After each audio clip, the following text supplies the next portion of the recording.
காலையிலே ஏஞ்சம்மா வீட்டு வேலைக்கு எதா பார்த்தோமான்னு இல்லாம எப்படி படுத்து தூங்கி நிக்குது பாரு. புள்ள வீட்டில் இருந்தப்ப ஓடி ஆடி வேலை செய்யற மாதிரி ஓவரா சீனை போட்டுச்சு.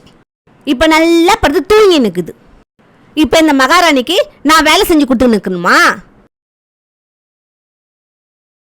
என் புள்ள இருந்தப்பா காதில் விழுந்து விழாதுமா பேசனா, இப்போ நேரடியாகவே திட்டுவா பழகுது.